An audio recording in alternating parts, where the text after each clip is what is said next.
मूसा अलैहिस्सलाम का अल्लाह এই উম্মত আপনি আমার দিয়ে দেন। আল্লাহ ডাক দিলেন, মুসা এই উম্মত আমি তোমার জন্য বরাদ্দ করি নাই রে মুসা, এই উম্মত আমি আমার আখিরি নবীর জন্য বরাদ্দ করেছি। চিৎকার মেরে বলেন সুবহানাল্লাহ। কুরআন আল্লাহ বলতেছেন, কুনতুম খায়রা উম্মাতিন উখরিজাত লিন-নাসি তা'মুরুনা বিল মা'রুফি ওয়া তানহাউনা আনিল মুনকার।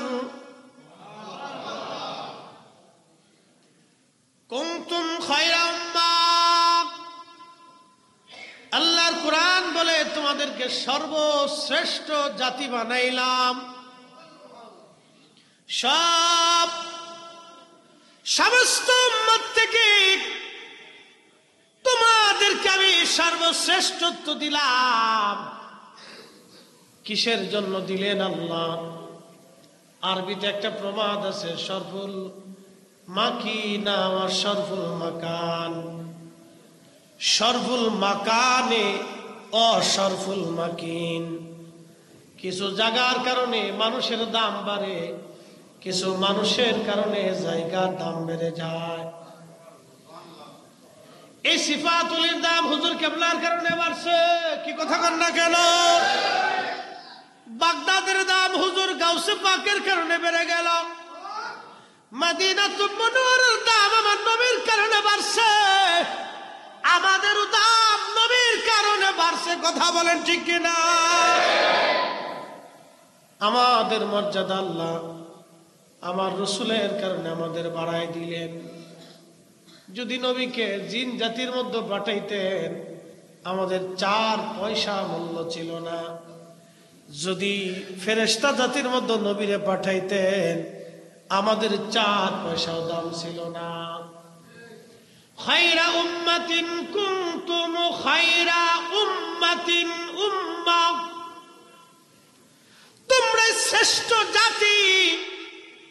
আদম শফিউল্লাহ থেকে ঈসা রুহুল্লাহ পর্যন্ত যত জাতি পৃথিবীতে আসলো কাউকে আল্লাহ কুনতুম খায়রা উম্মাহ বলেন নাই, আমাদেরকে আল্লাহ বললেন।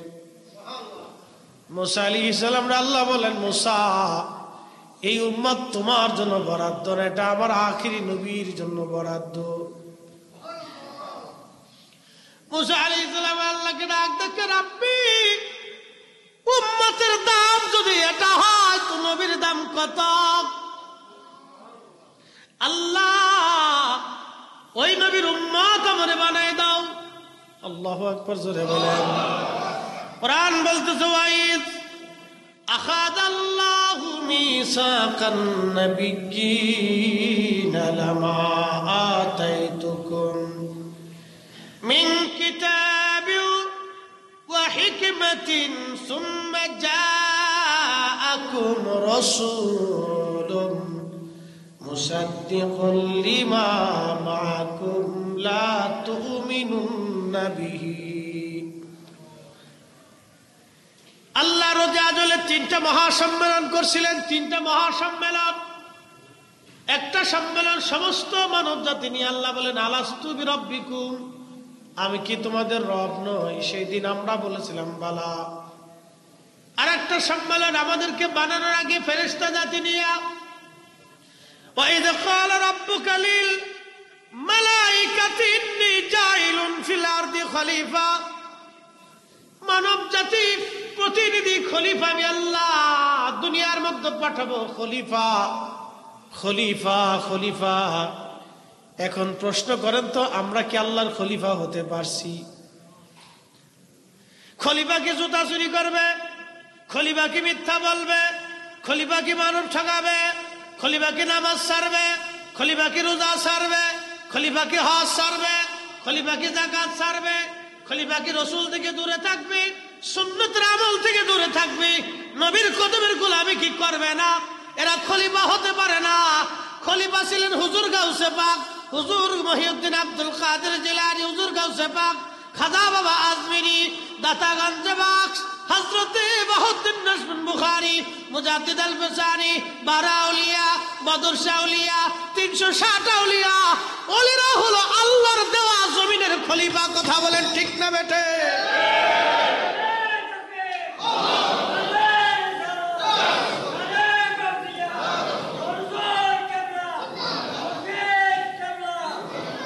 কিন্তু আমরা খলিফা হতে পারি নাই। খলিফা যোগ্যতা আমাদের নাই। খলিফার মতো খলিফা আমরা হতে পারি নাই। আল্লাহর প্রতিনিধি। এটা একটা সম্মেলন ছিল আল্লাহর। আর একটা সম্মেলন আল্লাহ করলেন সমস্ত নবীদেরকে নিয়ে। সমস্ত নবীদেরকে নিয়ে আল্লাহর একটা সম্মেলন করলেন। আমার আল্লাহ বললেন, ওয়াইজ হুজুর মনে করেন, স্মরণ করেন সেই দিনের কথা। আখাযাল্লাহু মিসাকান নাবিয়্যিন, আলমে মিসাকের জগতের কথা। নবীজি আলমে মিসাকের জগতের কথা আপনি মনে করেন, স্মরণ করেন সেই দিনের কথা। ইয়া রাসূলুল্লাহি, সেই দিন আপনার উপস্থিতিতে 1,24,000 নবী রাসূল, আমি তখনও তাদেরকে মনোনয়ন দেই নাই। আদম আলাইহিস সালাম, শীস আলাইহিস সালাম, জাকারিয়া, আইয়ুব, ইউসুফ, ইয়াকুব, ইসহাক, ইব্রাহিম, মুসা, ঈসা, হারুন, উযাইর, জুবাইর আলাইহিমুস সালাম, কাউরে আমি আল্লাহ নবুয়ত দেই নাই। ইমরান, ইয়াহইয়া আলাইহিমুস সালাম, কাউকে আমি আল্লাহ নবুয়ত দেই নাই। সবাইরে বসাইলাম, বসায় বললাম সবাইরে নবুয়ত দিব, কিতাব দিব, হিকমত দিব, মুজিজা দিব, কিন্তু শর্ত হলো একটা, সুম্মা জাআকুম রাসূল। যখন কেউ নবী হয় নাই তখন আমার নবী রাসূল। আল্লাহু আকবার। হ্যাঁ, কোরআন বুঝলে আর কিচ্ছু বোঝা লাগে না, খালি কই সহিহ হাদিস দেন। কোরআন শরীফ থেকে বুঝলি শেষ। সুম্মা জাআকুম রাসূল, আমার এই রাসূল তোমাদের মাঝে যাবে। যখন কেউ নবুয়তি পায় নাই তখন আমার নবী রাসূল। মুসাদ্দিকুল লিমা মাকুম, হক সহ, কোরআন সহ, সত্য সহ, দিন সহ আমার এই নবী যাবে। কিন্তু শর্ত হলো তোমাদের একটা, লা তুমিনুন্না বিহি, তোমরা ঈমান আনবা। আমার দিকে তাকান, হযরত আদম সফিউল্লাহর কালেমা, উনার উম্মতের কালেমা লা ইলাহা ইল্লাল্লাহ। আদম সফিউল্লাহ, মুসা আলাইহিস সালামের উম্মতের কালেমা লা ইলাহা ইল্লাল্লাহ। মুসা কালিমুল্লাহ, ঈসা রুহুল্লাহর উম্মত লা ইলাহা ইল্লাল্লাহ, ঈসা রুহুল্লাহ। ইব্রাহিম খলিলুল্লাহর উম্মতের কালেমা লা ইলাহা ইল্লাল্লাহ, ইব্রাহিম খলিলুল্লাহ। সুলাইমান আলাইহিস সালামের কালেমা লা ইলাহা ইল্লাল্লাহ, সুলাইমান নবিউল্লাহ। কিন্তু আদম নবীর নিজের কালেমা লা ইলাহা ইল্লাল্লাহ, মুহাম্মাদুর রাসূলুল্লাহ সাল্লাল্লাহু আলাইহি সাল্লাম। আদম আলাইহিস সালাম থেকে ঈসা রুহুল্লাহ পর্যন্ত সবাই এই কালেমার উপরে সাক্ষ্য দেওয়ার কারণে নবী হয়েছে। যদি আমার নবীর কালেমার সাক্ষ্য তারা না দিত, নবী হতে পারতো না। আল্লাহ ডাক দিলে, তোমরা কি মেনে নিলা? কোরআন বলতেছে কলু, সব নবীরা সেই দিন বলল আকরারনা, আমরা মেনে নিলাম, সত্য মেনে নিলাম। এই নবীর উপর ঈমান আনলাম, তিনি মুহাম্মদুর রাসূলুল্লাহ সাল্লাল্লাহু আলাইহি সাল্লাম মেনে নিলাম। চিৎকার মেরে জোরে বলবেন কি ইয়া রাসূলুল্লাহ।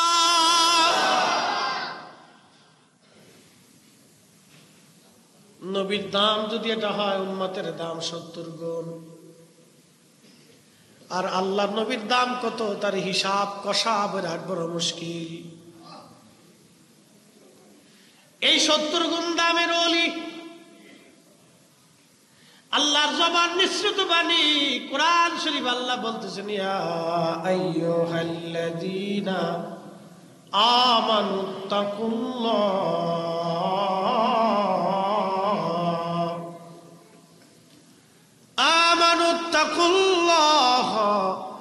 ওয়া কুনু মা'আস সাদিকিন।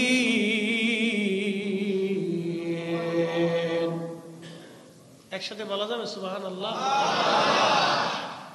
এ মাইকম্যান, বক্সের সাউন্ডটা আরেকটু বাড়াই দাও। আল্লাহর কোরআন বলতেছে, আমার রব, আমার আল্লাহ বলতেছেন, ইয়া আইয়ুহাল্লাযীনা আমানুত্তাকুল্লাহ, তোমরা আল্লাহকে ভয় করো। শুধু এখানেই না, কাকে ভয় করো? আল্লাহকে। এখন যদি ভয় করতে হয় তাহলে নামাজে দাঁড়াইতে হবে, কারণ নামাজ ছাড়া আল্লাহকে ভয় করার প্রশ্নই আসে না। নামাজে দাঁড়াইতে হবে। নামাজ আল্লাহকে ভয় করার অন্যতম মাধ্যম, তরিকা। নামাজে দাঁড়াইতে হবে। সালাত, যে সালাতে দাঁড়ায় সে আল্লাহকে ভয় করে, যে সালাতে দাঁড়ায় না সে মূলত আল্লাহকে ভয় পায় না। কি কথা কন না কেন? সালাতে দাঁড়াইতে হবে। নামাজ, নামাজে দাঁড়ায় আল্লাহকে ভয়। রোজা হুকুম করলেন, ফরজ আমার আল্লাহ, রোজায় দাঁড়ায় রোজা রাখি আল্লাহকে ভয়। সাহেবে নেশাব, মালিকে নেশাব বলে যাকাত দিতে হয়, আল্লাহকে ভয়। সামর্থ্যবান হলে হজে যেতে হয়, আল্লাহকে ভয়। আল্লাহর যত আইন আছে, আল্লাহর যত বিধান আছে, সবগুলি মেনে নিয়ে আল্লাহকে ভয় করা লাগে। এটার নাম ইত্তাকুল্লাহ, আল্লাহকে ভয় করা। এরপরের অংশ আমার আল্লাহ আরো বললেন, আল্লাহ রাব্বুল আলামিন বলেন, ওয়াকুনু মা'আস সাদিকিন, তুমি তো আমারে ভয় করবাই, নামাজ তো পড়বা। অনেকে যুক্তি দেয়, আমি নামাজ পড়বো, পীরের কাছে যাবো কে? নামাজ পড়লাম তো মুরিদ হবো কে? আমি তো রোজা রাখি, তো মুরিদের দরকার কি? আমি তো হজ করি, তো মুরিদের দরকার কি? আমি তো যাকাত দিই, তো মুরিদ হওয়ার দরকার কি? আমি তো জিকিরে বসি, তো মুরিদের দরকার কি? আমি তো আব্বা আম্মার খেদমত করি, তো মুরিদ হওয়ার প্রয়োজন কি? কিন্তু কোরআন বলে না, আল্লাহর কালাম বলতেছে না, ইত্তাকুল্লাহ, তুমি মার খেদমত করবা, এটা আমি আল্লাহর ভয়। তুমি রোজা রাখবা, এটা আমি আল্লাহর ভয়। যাকাত দিবা, আমি আল্লাহর ভয়। নামাজ পড়বা, আমি আল্লাহর ভয়। হজ করবা, আমি আল্লাহর ভয়। তুমি হালাল খাবা, আমি আল্লাহর ভয়। সুদ ছেড়ে দেবা, আমি আল্লাহর ভয়। ঘুষ ছেড়ে দেবা, আমি আল্লাহর ভয়। অন্যের মাল তুমি হক নষ্ট করবা না, এটা আমি আল্লাহর ভয়। কিন্তু এইগুলি তো করবাই। এইগুলি করার পরে তোমার জন্য আর একটা কাজ হলো, ওয়াকুনু মা'আস সাদিকিন, আমার অলির সহবতে যাও, আমার বন্ধুর নিকটে বসো, আমার অলির সহবতে যাও, তার নিকটে বসো, তার সাথে অঙ্গীকার করো। একবার জোরে বলা যাবে কি মারহাবা? আল্লাহরে তো ভয় করবেনি, আবার আল্লাহর অলির সহবতে বসতো। এটা আমাদের নির্দেশনা, এটা প্রিন্সিপাল হুজুরের নির্দেশনা না, ওটা সাইকুল হাদিস সাহেবের নির্দেশনা না। এটাই সিফাতুল বিরাট প্রতিষ্ঠান যিনি প্রতিষ্ঠিত করেছেন উনার না। এটা হুজুর গাউসে পাকেরও না, ইমাম শাফি হাম্বলির না, এটা আল্লাহর। কার? কার? কোরআনের এক আয়াত মানবেন, আর একটা মানবেন না, আর একটার বেলা বেদাতের ফতোয়া দিবেন, শিরিকের ফতোয়া দিবেন। ও সুন্নিরা এগুলো ভালো করেই বুঝি, কথা কোন ঠিক কিনা?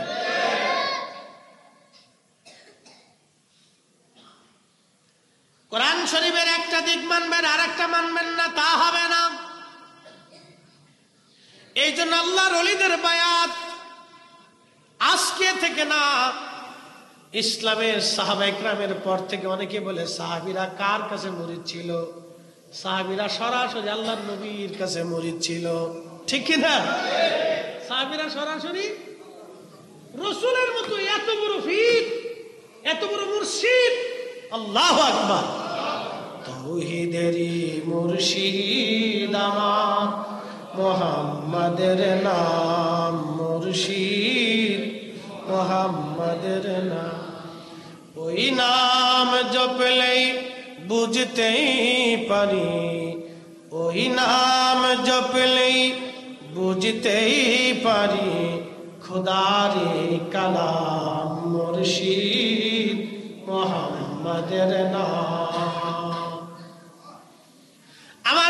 মতো মুর্শিদ আর নাই। কথা বলেন, আমার নবীর মতো মুর্শিদ। তাহলে সাহাবীরা ওই মুর্শিদের কাছে বায়াত ছিল। পৃথিবীর শ্রেষ্ঠ মুর্শিদ, পৃথিবীর শ্রেষ্ঠ মুর্শিদের কাছে সাহাবীরা বায়াত। এই জন্য কোন সাহাবী আর কারো কাছে বায়াত লাগে নাই। এত বড় মুর্শিদ বাদ দিয়া অন্য মুর্শিদের কাছে যাওয়া যাবে না। নবীর চাইতে বড় মুর্শিদ আর নাই। এই জন্য আমার নবীর সাহাবীরা ওই মুর্শিদের কাছে তারা বায়াত ছিল। এমন বায়াত, এমন অঙ্গীকার ওই মুর্শিদের কাছে করেছিল, নিজের জীবন, যৌবন, মাল, সামানা, সন্তান সন্ততি সব আল্লাহ রাহে কুরবানি করে দিছে। ওই মুর্শিদের কদমে, আমার নবীর কদমে সাহাবীরা কুরবানি হয়ে গেছে। এই জন্য এই মুর্শিদের মতো দামি মুর্শিদ আর সৃষ্টি জগতে নাই। এই জন্য সাহাবীরা সরাসরি নবীর মুরিদ। আর তাবিঈন, তাবে তাবিঈন, এরা ছিলেন তৎকালীন জমানার বিশ্ববিখ্যাত ওলি এবং উলামাদের কাছে মুরিদ। তারা তাদের কাছে বায়াত ছিলেন। বায়াত কি? সিফাতুল কামিল মাদ্রাসায় ভর্তি হওয়ার জন্য একটা রেজুলেশন আছে, ভর্তির ফরম। এই ভর্তির ফরম পূরণ করিয়া তারপরে নিচে শর্তাবলী থাকে। আমি প্রতিষ্ঠানের সমস্ত আইন কানুন, নিয়ম নীতি শৃঙ্খলা মানিয়া চলিব। নিচে ছাত্রের সিগনেচার, অভিভাবকের সিগনেচার। আমি প্রতিষ্ঠানের সব কিছু মানিয়া নিয়ম শৃঙ্খলা মানিয়ে আমার ছেলেরে ভর্তি করাইলাম। মারহাবা বলবেন না? ওই যে ছাত্র সিফাতুল কামিল মাদ্রাসায় ভর্তি হলো, এটাই তার বায়াত, এটাই তার অঙ্গীকার। আর একজন মুর্শিদের কাছে যখন মুরিদ আসে, একজন শাইখের কাছে যখন মুরিদ আসে, একজন অলির কাছে যখন মুরিদ আসে, তখন অলি মুরিদরে বায়াত করায় যে এই শর্তগুলি আল্লাহ এবং তার নবীর তরিকায় চলার জন্য, আল্লাহর আইন নবীর সুন্নাতের পথে চলার জন্য ওলিদের কাছে সাধারণ মানুষ বায়াত নেয়। কতক্ষণ ঠিক কিনা? তবে বন্ডসন্ড আছে। কি আছে? বন্ডসন্ড আছে। একদল আছে মুরিদ করায় কিন্তু নামাজ পড়ে না। ওই আমাদের ওই শরীয়তপুরে একটা আছে, নাম করলাম না, নাম বললেও ঘৃণা করে। ওরা হিন্দু না মুসলমান বোঝা যায় না। একবারে সামনের উপরে যে আসন বাসন সাজাইয়া কি করে না করে, বেড়া বেড়ি একসাথে, লজ্জা শরম, কুত্তা দেখলে ওদেরকে শরম পায় যে তোরা মানুষ হইলি কে। হ্যাঁ, আর এক দল আছে প্রত্যেক মাজারে মাজারে ওর মোষ দাড়ি কোনটা কোন দিকে গেছে ঠিক নাই, গোসল 1 মাস 6 মাসে নাই, শরীর থেকে দুর্গন্ধ আসতেছে, নামাজ রোজা কিচ্ছু নেই, খালি গাঁজা খাবে। তো গাঁজা যদি তোর এত খাওয়া লাগে, তুই লালনের মাজারে যা, শাহপরানের মাজারে যাস কেন, শাহ মুস্তাফার মাজারে যাস কেন? তোর গাঁজা মাজা খাওয়ার যদি এত দরকার হয়, তাহলে কেন তুই ওই ঢাকা শহরের সেই গোলাপ শাহ মাজার বেশি নিস? তুই লালনের মাজারে চলে যা, কারণ ওখানে গোপেন গাঁজা খাইলেও কেউ ধরবে না, নিষেধ করবে না। লালন নিজে গাঁজা খাইছে, ওর ভক্তবিন্দুদেরকে গাঁজা শিখাই দিয়ে গেছে। শাহপরান জীবনে গাঁজা খাই নাই, গাঁজার জন্য আসে নাই, দিন প্রতিষ্ঠিত করার জন্য এসেছিলেন। কথা বলে ঠিক কিনা? আমরা সুন্নিরা এই সমস্ত মাজার পূজা শিরিক বেদাতের সাথে আমাদের কোনো সম্পর্ক নাই, কোনো সম্পর্ক নাই। মানুষ আমাদেরকে ট্যাগ করে, আমরা বলি মাজার পূজা। এই সমস্ত আউল ফাউল মানুষের জন্য আজকে আপনি চিন্তা করেন, খান জাহান আলী রহমতুল্লাহ মাজারের পাশে বসে গাঁজা খায়, এগুলিতে বাইরে গিয়ে মাজার শরীফ থেকে বের করে দিয়ে এই চক্রাকারের খাদেমগুলি সকালে এক দল, দুপুরে আর এক দল, রাত্রে আর এক দল, চক্রাকারের খাদেম। এরা টাকা পয়সা নিয়ে বাড়ি গাড়ি করে একটা মাদ্রাসা বানায় না, এতিমখানা বানায় না, মিলাদুন নবীর মাহফিল দেয় না, তারপরে আপনার এই শহাদা কারবালা মাহফিল দেবে না, এ সুন্নি কোনো মাদ্রাসা করবে না, সম্মেলন করবে না। এই সমস্ত খাদেম খুদ্দামরা মাজারে কেন্দ্র করে নিয়ে এলাকার প্রভাবশালী লোকেরা এই উরুসের নাম দিয়ে মহিলা পুরুষ হয় না, গান বাজনা করে গাঁজা মাজা বেইছে, কোটি কোটি টাকা তারা ব্যবসায় সিন্ডিকেট করে টাকা পয়সা ধান্দা করে। আমরা ওলিদের মাজারকে এই সমস্ত ব্যবসা বন্ধ করতে হবে, কথা বলেন ঠিক কিনা? আমরা সুন্নিয়তের সাথে এগুলির কোনো সম্পর্ক অবশ্যই না, সুন্নিয়ত না দ্বীন কোনো কিছুর সাথে এদের সম্পর্ক নেই। ওদের গাজার ব্যবসার দায়ভার আমরা নিতে যাবো? মাজার শরীফে যে মাথা নিচে করে সে একবারে সেজদাতে পড়ে দিচ্ছে, উঠে না, ও তার দায়ভার আমি নিতে যাবো? ওরা ব্যবসা করে বাড়ি গাড়ি বানাইতেছে, এটার দায়ভার আমি কেন নিতে যাবো? আল্লাহর ওলিরা এসেছিলেন, জানেন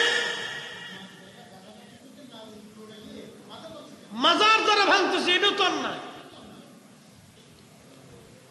মাজার পরিষ্কার করতে হবে, মাথায় উকুন পড়লে মাথা কাটা যায় না, জুব্বায় ময়লা লাগলে জুব্বা কেটে ফেলতে হয় না, এটা পরিষ্কার করতে হয়। কি কথা ঠিক কিনা?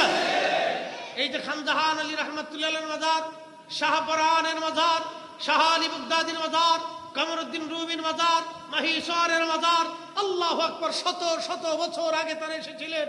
তাদের মাজার থেকে সিন্ডিকেট ব্যবসায়ীদেরকে সরাইয়া এখানে সুন্নি আলেমদেরকে দিয়া এখানে মাদ্রাসা এতিমখানা প্রতিষ্ঠিত করতে হবে, কথা বলেন ঠিক না বেটে? এগুলি প্রয়োজন। তারা আসছিলেন এই জমিনে মানুষ দিয়ে আল্লাহর নবীর, আল্লাহ তার রাসূলের গোলামি শিখানোর জন্য। আচ্ছা আপনারা বলেন, কোন ওলি আহলে সুন্নাত ওয়াল জামাত ছাড়া আছে? একসাথে বলেন, একসাথে বলেন, আছে? কোন ওলির আকীদা কি কোন বদ আকীদা ছিল? আহলে সুন্নাত ওয়াল জামাতের আকীদার বাহিরে ছিল? আহলে সুন্নাত ওয়াল জামাতের আকীদা ছাড়া কোন মা ওলির জন্ম দিতে পারেনি। কোন মা ওলির জন্ম দিতে পারে না, কিয়ামত পর্যন্ত কোন মা পারবে না, কথা কোন ঠিক কিনা? কোন মা পারবে না।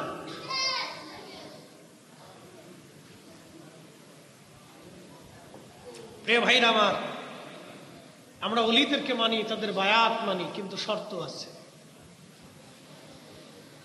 এই যে হক্কানি ওলি যারা পীর মাশায়েখ যেন তারা মানুষদেরকে বায়াত করান, এই সিলসিলা আজকের না, সূরা মুমতাহিনার 12 নম্বর আয়াতের দিকে যদি আপনি তাকান, আল্লাহ বলেন, হাবিব মুমিন নরনারীরা যদি আপনার কাছে আসে আপনি তাদেরকে বায়াত করাবেন।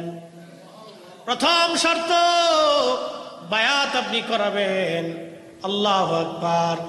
শর্ত দিয়ে দিলেন আমার আল্লাহ, চুরি করবে না, চুরি করবে না। কালেমার উপরে আগে বায়াত করাইলেন, চুরি করবে না, রাহাজানি করবে না, জেনা করবে না, বহুতান করবে না, গীবত করবে না। এইরকম শর্ত দিয়ে আল্লাহ রাব্বুল আলামিন তার হাবিবকে বলেন, হাবিব আপনি বায়াত করান।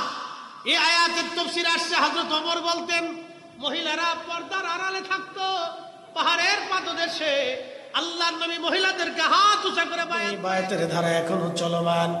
আল্লাহর ওলিদের মজলিসে যখন আপনি বসবেন তখন দেখবেন ওলি যারা আছেন তারা বায়াত করাইয়া আপনার জিকিরের সবক দিবে, নামাজের সবক দিবে, কথা কোন ঠিক কিনা?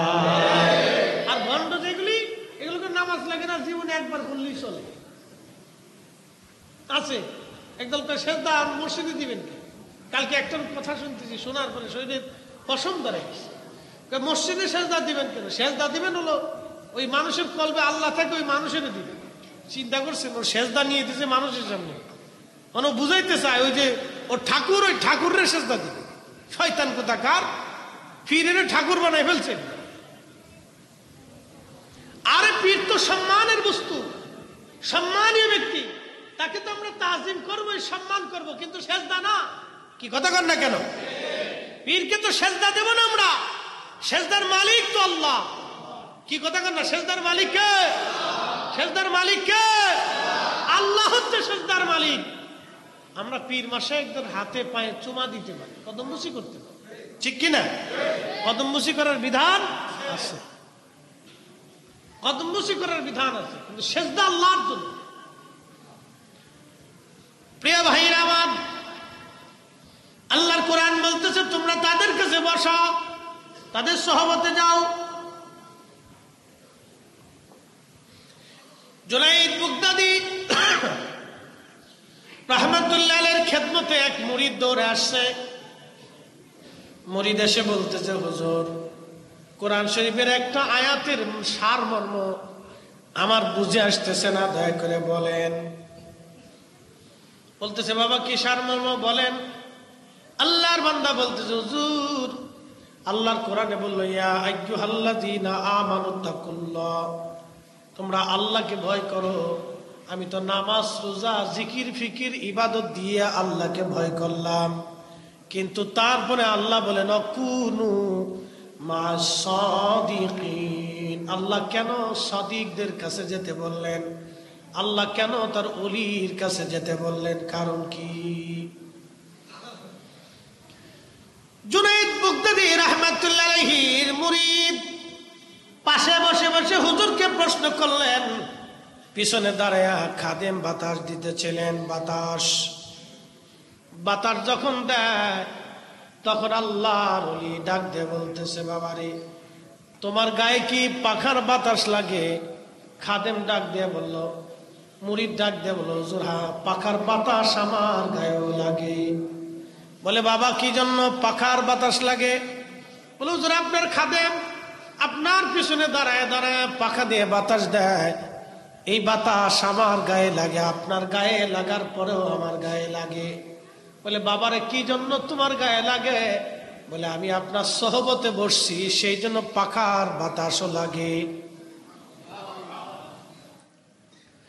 বলে বাবারে কোরআনের সে আয়াত কি তুমি পড়ো না? ইন্না রাহমাতাল্লাহি কারীবুম মিনাল মুহসিনিন।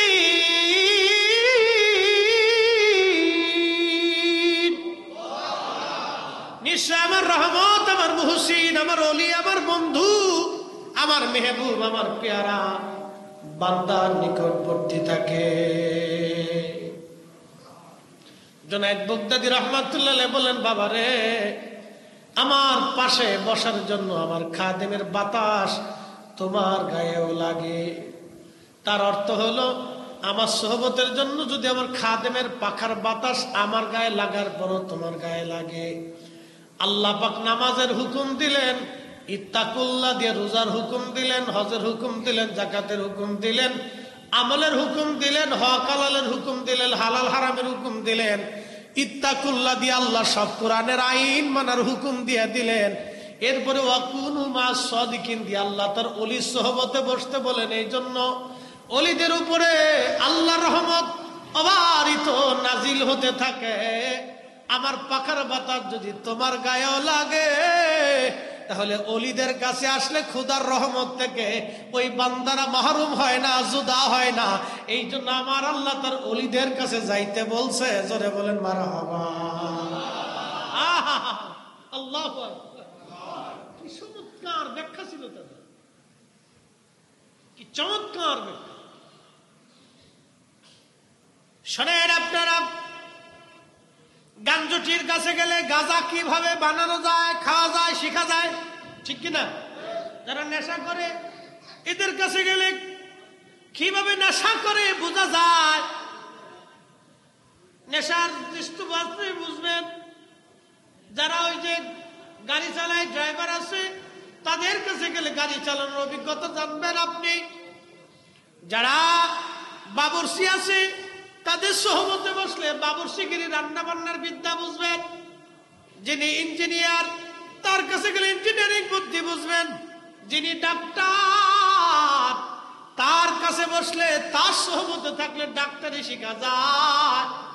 আল্লাহর ওলিদের কাছে গেলে ওলি হওয়া যায়। কথা বলেন ঠিক কিনা? সালাতুন ইয়া রাসূলুল্লাহ আলাইকুম সালামুন ইয়া খবর লো ইয়া রাসূলুল্লাহ খবর লো মেরে মৌলা মেরে আকা খবর লো সালাতুন ইয়া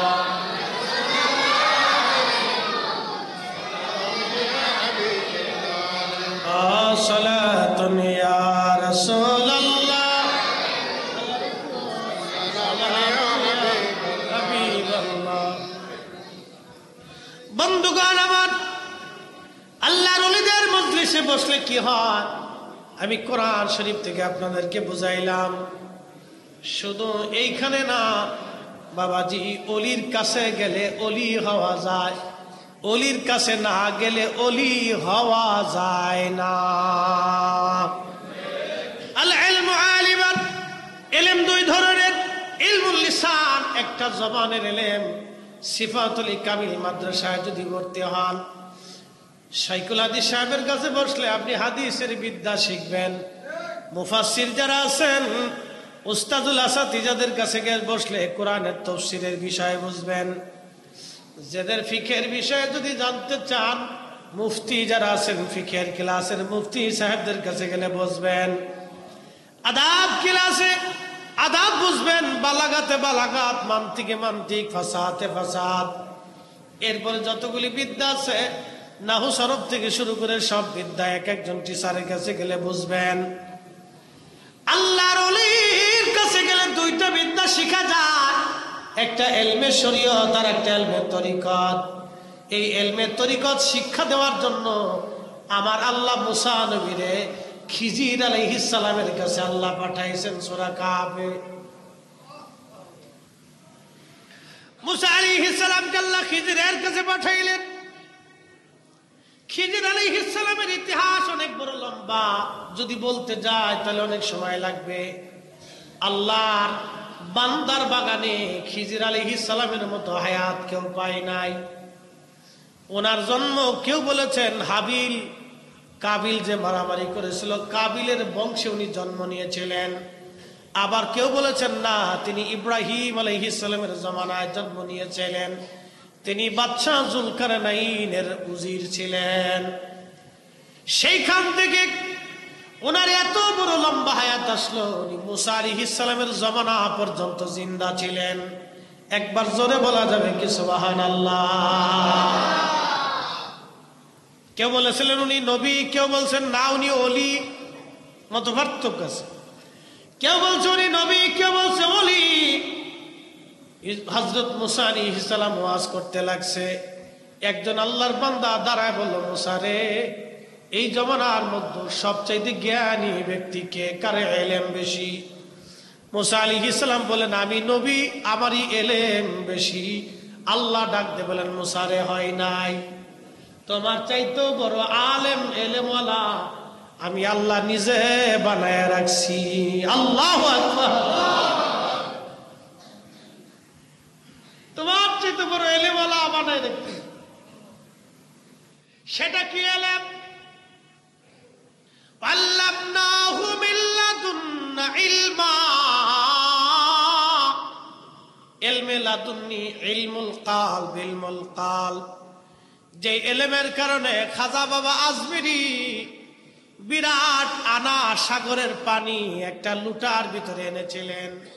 সুবহানাল্লাহ বলা যাবে না? ভারতে পানি ছাইড়ে দিয়া কুমিল্লা, ফেনী, নোয়াখালী, লক্ষ্মীপুরের বিরাট একটা অংশ পানির নিচে চলে গেল। আমাদের কাছে যদি ওই বিদ্যা থাকতো তাহলে বোতল ধইরা সব পানি এক বোতলে নিয়ে আসতাম। খাজা বাবার কাছে যে বিদ্যা ছিল ওটা যদি আমার কাছে থাকতো তো পানি ছেড়ে দিছে, আমি বোতল ভরে নিয়ে চলে আসতাম। যাও, এই বিদ্যা আমাদের কাছে না, এটা খাজা বাবার কাছে ছিল। শাহজালাল আমিনী মুজাররিদি এমন এক বিদ্যার মালিক ছিলেন। জায়নামাজ বিছাই দিল, পানি কথা শুনলো, জায়নামাজ বিছাইয়া নদী পার হয়ে গেল। তিনি এমন এক বিদ্যার মালিক ছিলেন। আল্লাহু আকবার। খিজির আলাইহিস সালামকে আল্লাহ একটা বিদ্যা দিলেন, ইলমে লাদুন্নি। আল্লামা ইমাম নাসাফি তাফসীরে নাসাফির মধ্যে লেখেন, মা হাসালালিল আব বিতরিকিল ইলহাম। হযরত খিজির আলাইহিস সালাম এই বিদ্যা আল্লাহর ইলহামের মাধ্যমে জানতে পারতেন। ইলহাম তো এখনো চালু, কিন্তু আমার কাল মরা। আল্লাহ আমার কাছে পাঠান না, কারণ এটা ধারণ করার ক্ষমতা আমার নাই। এই বিদ্যা ধারণ করার ক্ষমতা আমার কাছে নাই। পারমাণবিক বিজ্ঞানীরা পারমাণবিক সম্পর্কে বিরাট বড় জ্ঞানী। আমার দেশের যিনি কৃষি কাজ করে তারা যদি নিয়া ওই রূপপুর পারমাণবিক কেন্দ্রে নিয়ে যদি তারা চাকরি দিয়ে দেন, আর যদি তার এখন বাইরে পারমাণবিক কেন্দ্রে তুমি চাকরি করে এটা সুন্দর করে নির্মাণ করে দাও, কৃষক যেমন পারবে না, আমরা ইলমুল কালবের অধিকারী হতে পারি না, এই জন্য আল্লাহ আমাদের কালবে ইলহাম করে না। কথা কোন ঠিক কিনা? যারা পারে না আরে খালি বেদাত বেদাত বেদাত।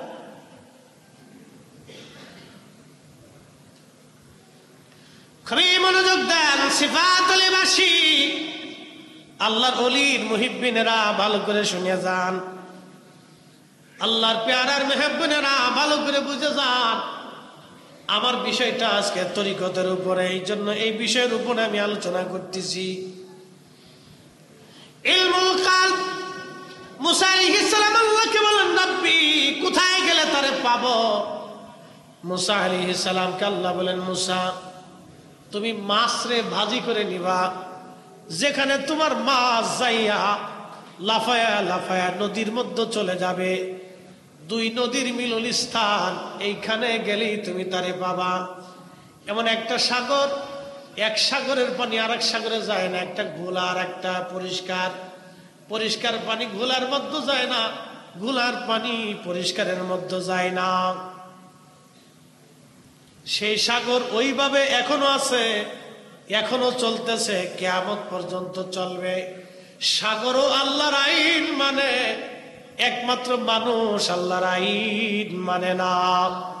চাঁদে আল্লাহর আইন মানে, জমিন আল্লাহর আইন মানে, বাতাস আল্লাহর আইন মানে, সূর্য আল্লাহর আইন মানে, আবহাওয়া আল্লাহর আইন মানে, একমাত্র মানুষ আল্লাহর আইন মানে না।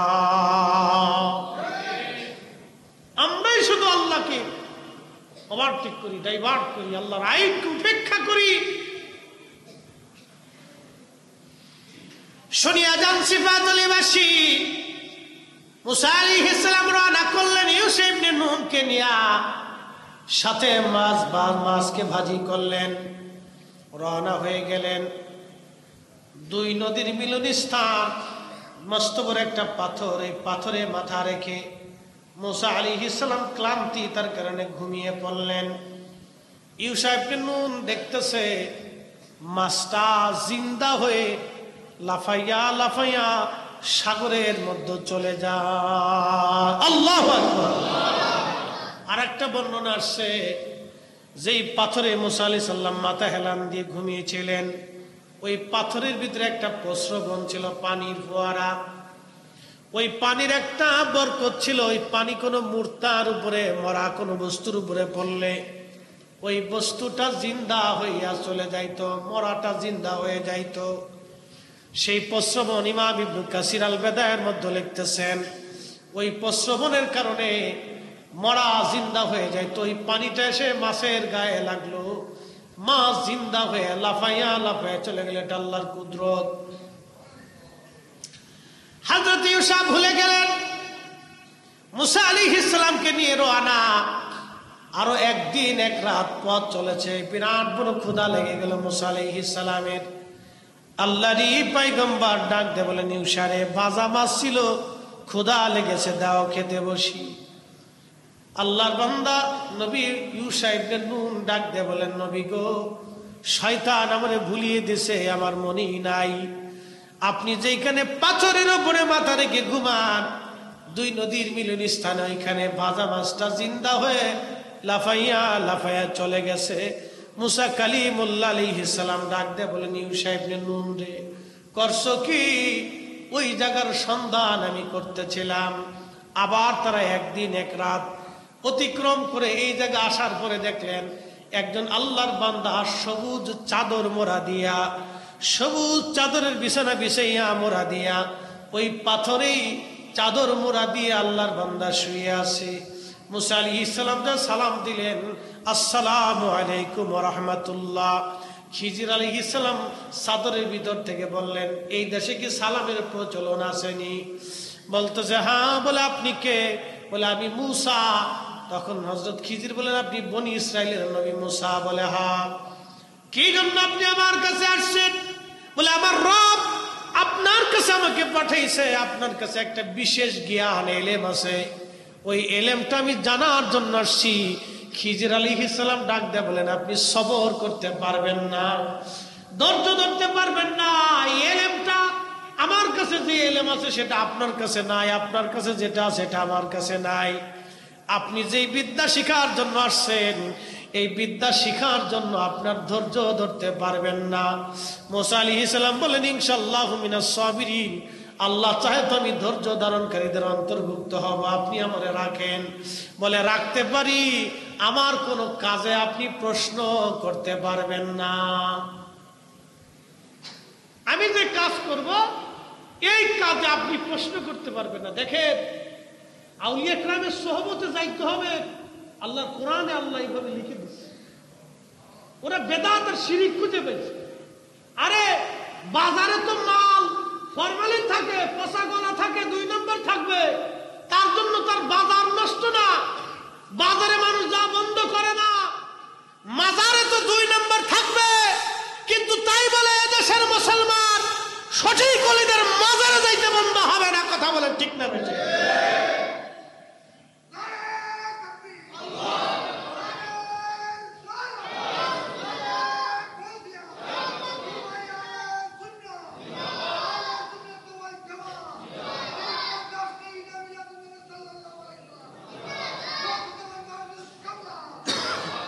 খুব মনোযোগ দিয়ে, বাজারে 2 নম্বর মাল আছে, দোকানদারও আছে 2 নম্বর। সব দোকানদার 1 নম্বর তা কিন্তু না। মাল 1 নম্বর সপ্তাহ না, 2 নম্বর 3 নম্বরও আছে। ফরমালিন সারা ফরমালিনওয়ালা সব আছে, আপনি পাবেন। তাই বলে কেউ কিন্তু বাজার করা বন্ধ করে নাই। আপনার বাজার যদি বন্ধ না হয়, তাহলে মাজার অলিদের জগতে, পীর মাশায়েখদের জগতে 2 নম্বর আছে। তাহলে আমরা কেন আল্লাহ পাইতে 2 নম্বরের ভয়ে 1 নম্বর অলিদের থেকে দূরে থাকব? আমাদের জীবন থাকতে আমরা অলিদের থেকে জুদা হব না। কথা বলেন ঠিক না বেঠি? আমরা অলি থেকে কেন জুদা হব? বেশি কুছে যাব। যেখানে হক আছে, সুন্নিয়ত আছে, ঈমান আছে, রাসূল প্রেম আছে, নবীর গোলামি আছে, আমরা সেখানে আছি। কথা ঠিক কি না? আমরা সেখানে থাকি। কোরআন সুন্নাহর বাহিরে প্রশ্নই আসে। কোরআন সুন্নাহর বাহিরে প্রশ্নই আসে। আমি সেখানে কেন যাব? কোরআন সুন্নাহর বাহিরে যেটা বুঝতে পারো, ওখানে ফরমালিন আছে। কি আছে? ফরমালিন আছে। আর কোরআন সুন্নাহ যেটা, এটা ফরমালিন মুক্ত, বেজাল মুক্ত। আপনি কি মানতে? তো 2 নম্বরের ভয়ে আমি তো বাজার বন্ধ করিনি, খাবার বন্ধ করিনি। খালি ফতোয়া আসে এখানে, পীরের কাছে গেলে শিরিক শিরিক শিরিক, খালি শিরিকের ফতোয়া।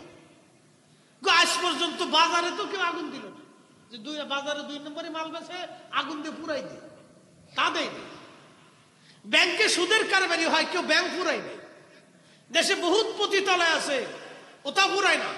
কারণ পতিতালয় পুরাইতে হলে তো যারা পুরাইতে যাবে, ওই পতিতালয়ের মেয়ে যে কটা আছে তাদের বিয়ে করতে হবে, তাদের জায়গা দিতে হবে, তাদের খাবারের ব্যবস্থা করতে হবে, কর্মসংস্থানের ব্যবস্থা করতে হবে। সুস্থ জীবনে ফিরে আসার জন্য তাদেরকে একবারে তাদের স্ত্রী বানিয়ে ঘরে নিয়ে আসতে হবে। এই জায়গায় নাই, খালি যত ফতোয়া, এই পীর ওলিদের কাছে আসলে খালি শিরিক শিরিক শিরিক শিরিক করে খালি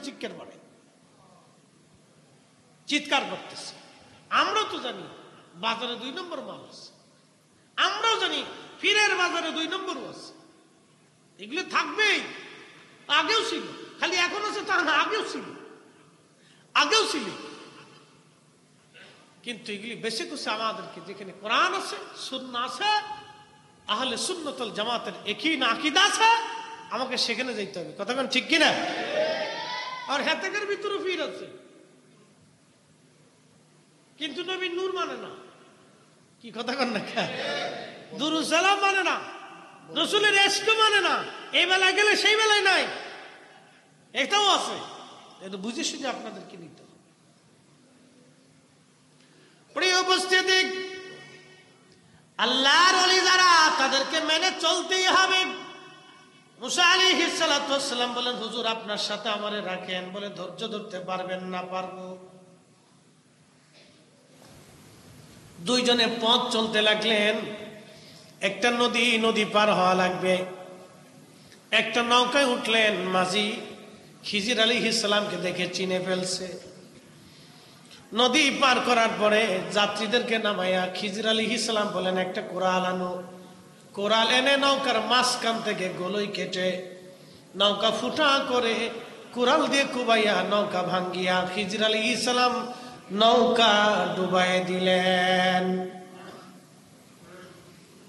কিন্তু মাঝি পয়সা নেয় নাই, মাঝি পয়সা নেয় নাই। মুসা আলাইহিস সালাম পয়সা দিতে গেলেন, খিজির আলাইহিস সালাম মাঝি ডাক ডাকা, হুজুর আপনাদের কাছ থেকে পয়সা নেব না, আপনারে আমি ভালো করেই চিনি, আপনি খিজির আল্লাহর ওলি। কেউ বলেছেন নবী আপনি আল্লাহর পেয়ারা বান্দা, আপনার কাছ থেকে কোনো পয়সা নেব না। একবার জোরে বলবেন কি মারহাবা। পীর মাশায়েখদেরকে আগে থেকে মানুষ ভালোবাসে, আল্লাহর ওলিদেরকে আগে থেকে মানুষ ভালোবাসে। এই ভালোবাসার দলিল ফতোয়া দিয়ে বন্ধ করতে পারবে না। কি কথা ঠিক কিনা? এই ভালোবাসা ফতোয়া দিয়ে বন্ধ করতে পারবে না, কারণ এটি ভালোবাসা আমি দেইনি, উনি দিচ্ছেন, আসমানওয়ালা দিচ্ছে। আসমানওয়ালা বলছেন, যখন কোন বান্দা আমার খুশি করে তখন আমি তামাম মাখলুকরে তার দিকে ঝুঁকাই দিই। আসতে হয়ে গেল না সুবহানাল্লাহ? মাখলুকরে তার দিকে কি করি? ঝুঁকায়া দেই, ঝুঁকায়া দেই। তখন এই মাখলুক গুলি তার দিকে ঝুঁকে যায়, অটোমেটিক মানুষ ঝুঁকে যায়। দলিল দিয়ে ঝুঁকার লাগে না, জোর করে ঝুঁকার লাগে না, এমনি ঝুঁকে যায়। তো খিজির আলাইহিস সালাম নৌকা ডুবাই দেওয়ার পরে মুসা আলাইহিস সালাম বলতেছে, হুজুর একটা কাজ করলেন,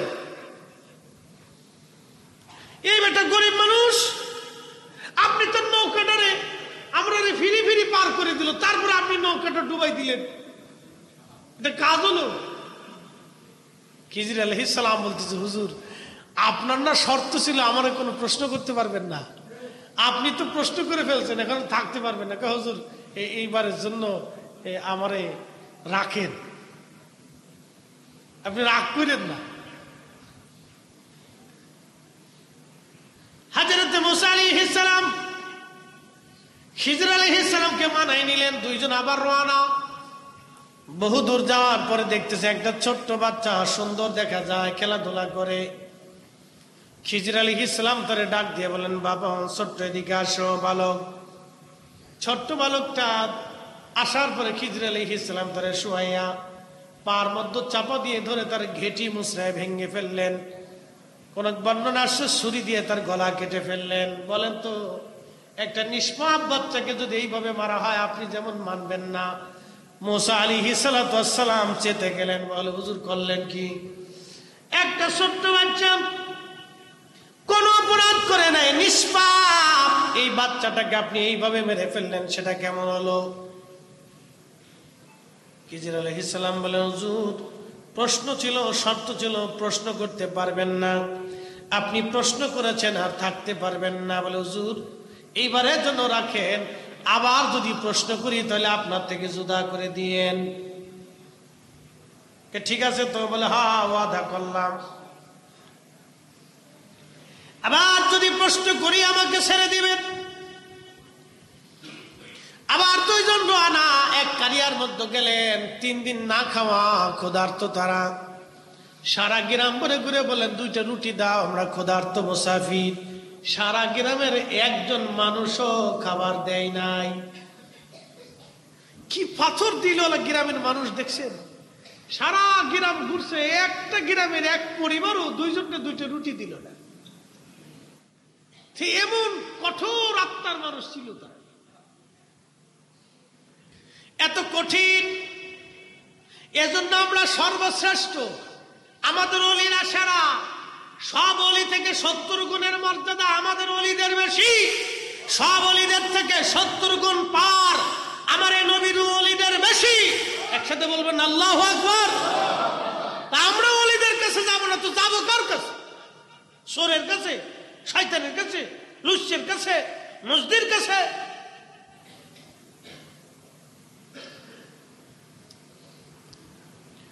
বন্ধু আবার হযরতে খিজির আলাইহিস সালাতু ওয়াস সালাম মুসা আলাইহিস সালাম বের হতে লাগলেন। দেখতেছে একটা দেওয়াল ভেঙে ভেঙে যায়, একটা বাড়ির দেওয়াল ভেঙে ভেঙে যায়। মুসা আলাইহিস সালামকে খিজির আলাইহিস সালাম বললেন, হুজুর আসেন দেওয়ালটা ভালো করে নির্মাণ করে দেই। পাথর এনে মাটি এনে পানি এনে সুন্দর করে সারাদিন তারা নির্মাণ করছে, বিরাট কষ্ট হয়েছে। সন্ধ্যাবেলা মুসা আলাইহিস সালাম ডাক দেখে, হুজুর একটা কাজ হইল, এই গ্রামের একটা মানুষ আপনার একটাও রুটি দিল না, আপনি বের হওয়ার সময় গ্রামের মানুষের দেওয়াল নির্মাণ করে দিলেন, একটা কি কাজ হলো, বিরাট ক্ষুধা লাগছে। এজন্য তাসাউফের পথে ধৈর্য লাগে, ধৈর্য লাগে, ধৈর্য লাগে। ওলিদের 40 বছরের সাধনা হয়, 30 বছরের সাধনা হয়, 12 বছরের সাধনা হয়। কামিল পাস করার জন্য একটা ছেলে কত বছর দেখেন, ক্লাস 1 থেকে শুরু করে একবারে কামিল পর্যন্ত তার 20 থেকে 22 বছর পার হয়ে যায়। 2 যুগ একটা ছেলে একটা সার্টিফিকেটের জন্য পরিশ্রম করলো, মাস্টার্স কমপ্লিট করতে একটা ছেলের 2 যুগ পার হয়ে যায়। কিন্তু আল্লাহ নবীর গোলামির জন্য সে 6 মাসও পরিশ্রম করে না। আর খালি লাফায় আল্লাহ পাইলাম না, নবী পাইলাম না। দুনিয়ার একটা সার্টিফিকেটের জন্য 2 যুগ কাটাই দিয়েছেন আপনি। ভার্সিটির বারান্দায় বারান্দায়, স্কুলের বারান্দায় বারান্দায়, কলেজে কলেজে, সকাল 10টা থেকে বিকেল 4টা, বৃষ্টি বাদল নাই, ঝড় তুফান নাই, দৌড়াইছেন, গাড়ি পান নাই, পায়ে হেঁটে আসছেন। দুনিয়ার এক ছোট্ট সার্টিফিকেটের জন্য যদি আপনি এত পরিশ্রম করলেন, তাসাউফের বিদ্যা জানার জন্য, আল্লাহর ওলির সোহবতে, আল্লাহর ওলির দরবারে কত সময় আপনি দিছেন আগে বলেন। এজন্যই তো আমরা সুফি পাই না। এক সুফি চলে গেলে আর এক সুফি আসে না, ক্লাস বন্ধ হয়ে যাচ্ছে, এ দর্শ বন্ধ হয়ে দিতেছে।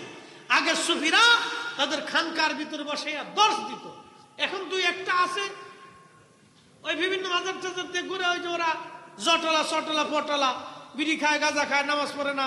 এখানে একটা তরিকা আছে। এখানে তরিকা কি জানেন? এ তরিকা একটাই, বিড়ি খাবে, গান টান বাজাবে, এই গাঁজা মাজা খাবে, জটলা চটলা, গোসল গোসল করে না, পয় পরিষ্কার থাকে না। এটার একটা তরিকা আছে। এটার পথই এটা, ও মুয়াতি এটা, ও কাম কাজ পায় না, সবকিছু সাইডে দিয়ে ও কাম করে বেড়াইতেছে। এই জন্য আমাদের তাসাউফের ক্লাসের দর্শ বেশি বেশি দরকার, ঠিক কিনা? এই তাসাউফের ক্লাসের দর্শ দরকার। এই জন্য এই দর্শে জিকিরের তালিম, তরবিয়ত, এই সব বিষয়গুলোর দরকার। বেশি বেশি বসতে হবে দর্শে। দুনিয়ার সার্টিফিকেট পাওয়ার জন্য এত দৌড়াইলেন, তো আখিরাতের মুক্তির জন্য তাসাউফের দর্শে আপনি বসতে পারবেন না, পীর মাশায়েখদের দর্শে আপনি বসতে পারবেন না, বসতে হবে। মুর্শিদের চরণ বিহনে এ জীবন মিশে, ওরে আল্লাহ নবীর গভীর তত্ত্ব, ওরে আল্লাহ নবীর গভীর তত্ত্ব কামেলের কাছে, মুর্শিদের চরণ বিহনে এ জীবন মিশে। হযরত খিজির বলেন, হুজুর আর আপনি থাকতে পারবেন না, শর্ত শেষ। মুসা আলাইহিস সালাম বলেন, হ্যাঁ শর্ত অনুযায়ী চলে যাব, কিন্তু আমারে আগে বলে দিয়ে যান 3টা ঘটনার হাকিকত কি। খিজির আলাইহিস সালাম বলেন, প্রথম হাকিকত হলো নৌকা ডুবাই দিয়েছিলাম। নৌকা এই জন্য ডুবাইছিলাম, এদেশের বাদশা বিরাট বড় জালিম, সে সমস্ত নৌকাগুলি সিজ করে নিয়ে যাবে তার যুদ্ধের কাজে লাগানোর জন্য। যে মাঝি আমাদের নদী পার করাইলো, মাঝিটা গরিব মানুষ, আমাদের কাছ থেকে পয়সা নেয় নাই। আমি খিজির নৌকাটাকে ডুবাইয়া দিয়া ওই জালিম বাদশা থেকে মাঝিরে নৌকা আমি হেফাজত করলাম, যাতে এই জালিম চলে যাওয়ার পরে সে নৌকা উঠাইয়া মেরামত করে এই নৌকা চালাইয়া সংসার চালাইতে পারে। একবার জোরে বলা যাবে আল্লাহু আকবার। এটা হাকিকতের বিদ্যা, হাকিকতের। ওমা তাদরি নাফসু মাদা তাকসিবু গাদা। কোরআন বলতেছে মানুষের জন্য আগামীর সময়টা কি এটা আল্লাহ ছাড়া কেউ জানে না। কিন্তু খিজির আলাইহিস সালাম কেমনে বলে দিল, এই জালিম বাচ্চা নৌকা নিয়ে যাবে, আর সে গরিব মানুষ নৌকা চলে গেলে না খেয়ে থাকবে, বাচ্চা কাচ্চা কষ্ট পাবে, আমি এটারে ডুবাই দিয়ে হেফাজত করে দিলাম। একসাথে বলবেন আল্লাহু আকবার। ওলিদের এরকম কিছু কাজ আছে যেগুলো হাকিকতপূর্ণ, বোঝা যায় না, হাকিকতপূর্ণ, এটা হাকিকতে বলা। বলে দ্বিতীয়টা কি, এত সুন্দর বাচ্চা জবাই করে দিলেন, হত্যা করলেন, কতল করলেন, কারণ কি? খিজির আলাইহিস সালাম বললেন, দেখেন এই বাচ্চাটা বড় হলে কাফের হবে, কট্টর কাফের, সে তার ইমানদার বাবা মারে কাফের বানানোর চেষ্টা করবে, এই জন্য এই বাচ্চাটারে হত্যা করে দিয়ে আমি ইমানদার বাবা মার ইমানের হেফাজত করেছি। একবার জোরে বলা যাবে কি মারহাবা। দেখেন কত গভীর তত্ত্ব, কত গভীরের কথা, যে সেই বেঈমান হবে আর বেঈমান করবে। মানুষ ইমানদার হবে না বেঈমান হবে আল্লাহ ছাড়া তো কেউ জানে। সেই লৌহে মাহফুজের লিখিত সংবিধান আল্লাহ খিজির আলাইহিস সালামের কাছে পাঠাই দিছে। খিজির আলাইহিস সালামের কাছে যদি এই সংবিধান আসে, আর আমার রসুলের বেলায় যখন আমরা বলি আল্লাহ জানে নবী জানে, তখন ভাই সাহেবরা আমরা শিরিকি শিরিকি শিরিকি শিরিকি, কি কথা কন না কেন ভাই সাহেবরা? আপনাদেরকে বেদাতি বেদাতি বেদাতি কয় কি? আর ১৬ লক্ষ সাহাবী এক বাক্যে বলতো আল্লাহু ওয়া রাসূলুহু আলাম, আল্লাহ জানে নবী জানে, আল্লাহ জানে নবী জানে, আল্লাহ জানে নবী জানে, আল্লাহ জানে নবী জানে। এই জন্য আমরা সুন্নিরা কই আল্লাহ জানে নবী জানে, আল্লাহ জানে নবী জানে। কথা কন না, ঠিক কিনা? ঠিক, আল্লাহ জানে নবী জানে। আমরা আগে কইছি না ১৬ লক্ষ সাহাবী বলছে। কত লক্ষ সাহাবী? ১৬ লক্ষ, এক দুইজন সাহাবী না, ১৬ লক্ষ সাহাবী বলছে। মুসা আলাইহিস সালাম বলল, হুজুর ৩ নাম্বারটা কি? দেওয়াল নির্মাণ করে দিলেন, ওরা খাবার দিল না আমরা। এমন জালিমের জালিম, সারা গ্রাম ঘুরছি, প্রত্যেক বাড়ি বাড়ি গেছি, একটা রুটিও দিছে। বলতেছে হুজুর এই সারা গ্রামের মানুষ কত বড় জালিম তো দেখছে, এই যে দেওয়ালটা নির্মাণ করছি এটা দুটো এতিম বাচ্চার দেওয়াল। বাবা মারা গেছে, মারা যাওয়ার আগে কিছু সোনা দানা টাকা পয়সা এতিম বাচ্চাদের জন্য এই দেওয়ালের নিচে, মাটির নিচে এসে গেঁথে রাখছে। যদি দেওয়ালটা ভেঙে যায় তাহলে এলাকার মানুষ কত বড় কঠিন হৃদয়ের, যারা আমাদেরকেও খাবার দেয় নাই, একটা রুটি দেয় নাই, তারা যদি জানে এই দেওয়ালের নিচে এতিম বাচ্চার সম্পদ লুকানো আছে, ওরা সব নিয়ে যাবে, এতিমদেরকে কিছুই দেবে না। এই জন্য দেওয়াল পুনরায় নির্মাণ করে দিয়ে আমি এতিম বাচ্চাদের হক রক্ষা করেছি। একবার জোরে বলা যাবে কে মারহাবা। এটার নাম আল্লামনাহু। কোরআন বলছে আল্লামনাহু মিল্লাদুন্না ইলমা, আমি ইলমে লাদুন্নি দিয়েছিলাম, এক বিশেষ ইলম, বিশেষ ইলম। আরে বিশেষ ইলম যদি খিজির আলাইহিস সালামকে দেওয়া হয়, আমার নবীর উপরে ঈমান আনার কারণে খিজির ইলমের অধিকারী হয়েছে, তাহলে আমার রসুলের ইলমের কোনো তুলনা হতে পারে না। কথা বলে ঠিক না বেঠিক? আমার রসুলের ইলমের তুলনা। শোনেন, আল্লাহ তার রসুলকে এই ইলমটা শিক্ষা দেওয়ার জন্য নবীকে আল্লাহ দুনিয়াতে পাঠাইছে।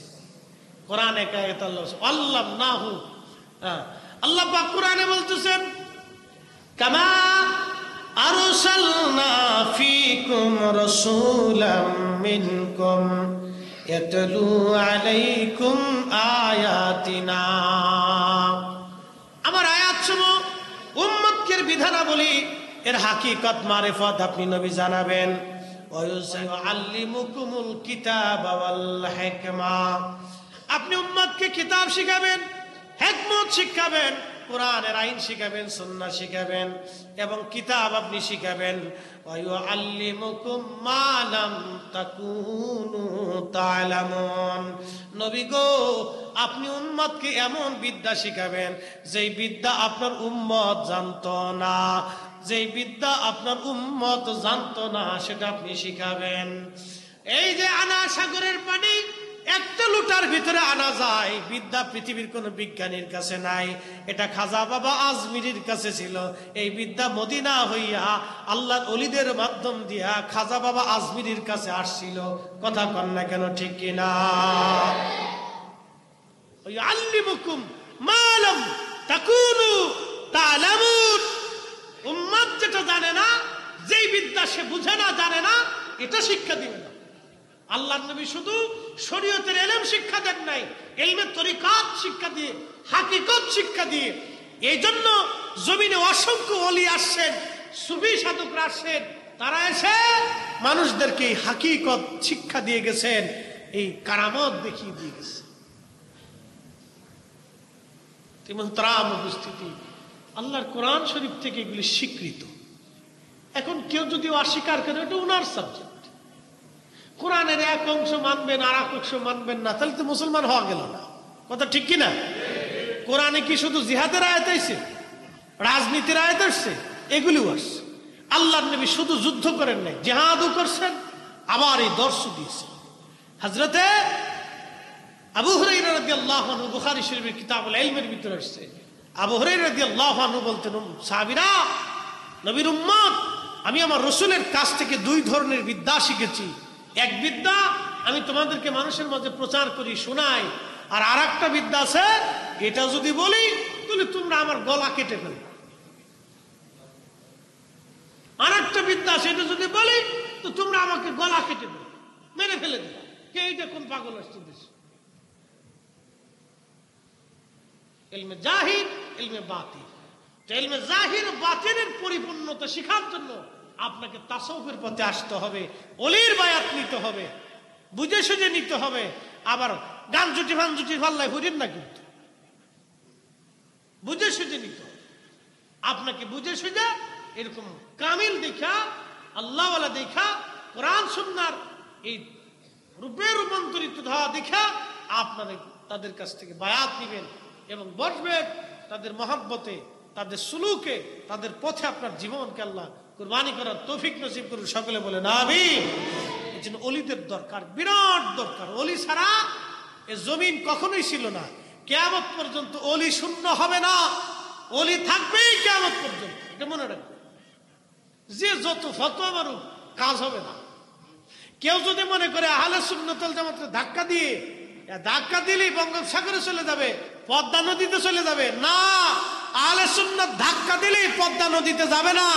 এদেশে যত সুন্নি দরবার আছে, যে দেশে যত সুন্নি মাদ্রাসা আছে, এদেশে যত সুন্নি দরবার আছে, সব দরবার যদি এক কাতারে চলে আসে, তাহলে গগন বিদারী বিরাট বড় মিছিল, শুধু মিছিল হবে না, ঢাকা শহরে মানুষ জায়গা দেওয়ার জায়গা হবে না। কথা বলে ঠিক না?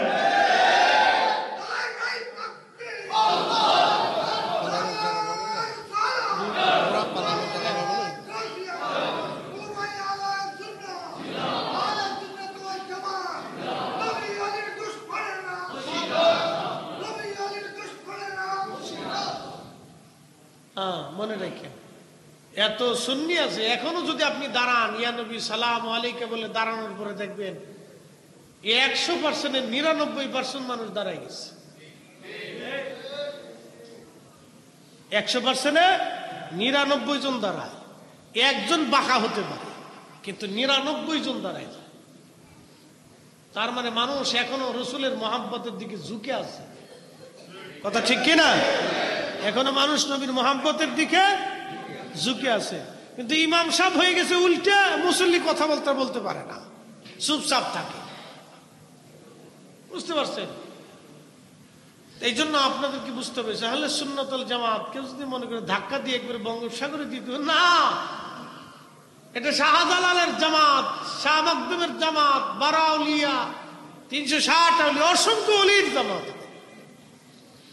ভারতে, পাকিস্তানে, দেশে, উজবেকিস্তানে, তুর্কমেনিস্তানে, তাজিকিস্তানে, উজবেকিস্তানে, চেচনিয়া, বসনিয়া, রাশিয়া, ইউরোপে, আমেরিকাতে, আল্লাহু আকবার, অসংখ্য ওলি, কোটি কোটি, আফ্রিকাতে, আরবে, আজমে কোটি কোটি আহলে সুন্নাত ওয়াল জামাতের অনুসারী। কথা বলেন ঠিক না বেটে?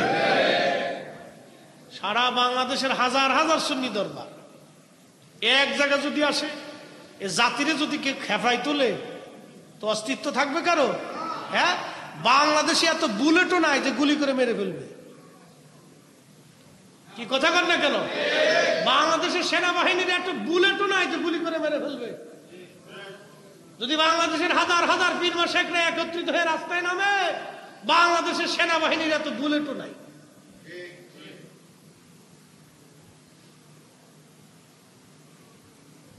এই জন্য সবার দাবি ঐক্যবদ্ধ হওয়া।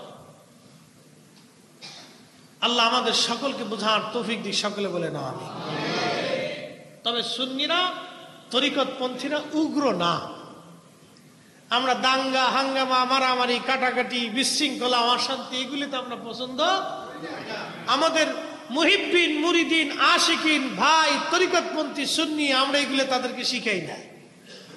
আমরা শিখাই সহমর্মিতা, ভালোবাসা, উচ্ছৃঙ্খল না, বিশৃঙ্খল না, আমরা আদব শিক্ষা। কি কথা ঠিক কিনা?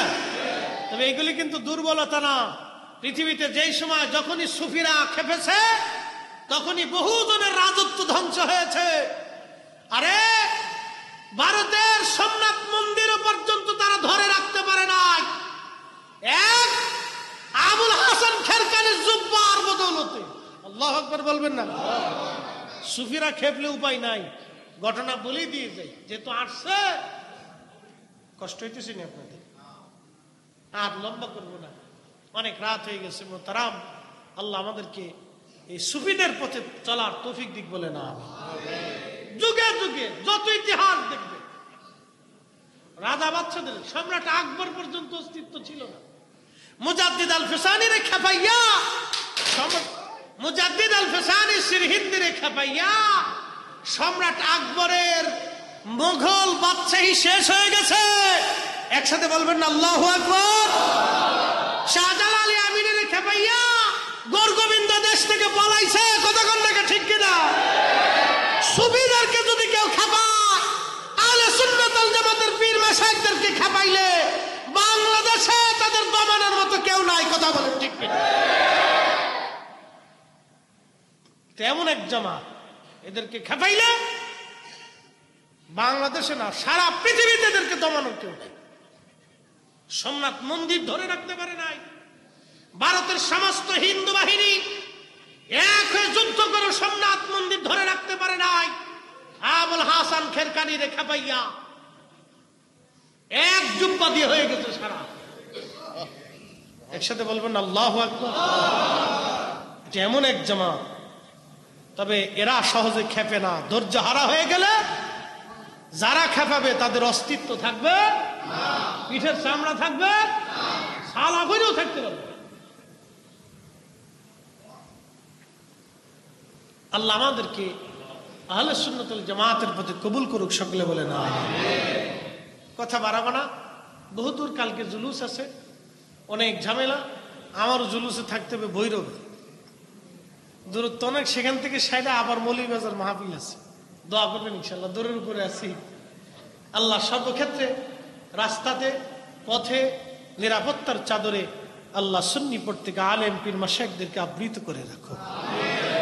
বাংলাদেশের যে সরকার যে সময় আসে, তারা সেই সময় তাদের শান্তিপ্রিয়ভাবে সমান অধিকার দিয়ে, সমান মর্যাদা দিয়ে তারা দেশ চালায়। আমরা তাতে কোনো কষ্ট নেই আমাদের। কথা কোন ঠিক কিনা? আগে যে ছিল সুন্দর চালাইছেন, কি হয়েছেন না হয়েছেন রাজনীতির বিষয় তাদের। এখন যিনি আসছেন, আমরা চাই সবার সমান অধিকার। হিন্দু পূজা করবে, কেউ বাধা দিবে না, তার পূজার কাজ, তার নাগরিক অধিকার আছে। আমি মিলাদুন নবীর মাহফিল করব, আমাকে বাধা দিবে কেন? আমার বাড়িতে আমি মিলাদ পড়াবো, কার বাপের কি আছে? আমার বাড়িতে মিলাদ পড়াবো, আমার নাগরিক অধিকার। কথা ঠিক কিনা? আর একজন এসে বেদাতের ফতোয়া দিয়ে বাধা দিবে, এটা কি মগের মুল্লুক নাকি?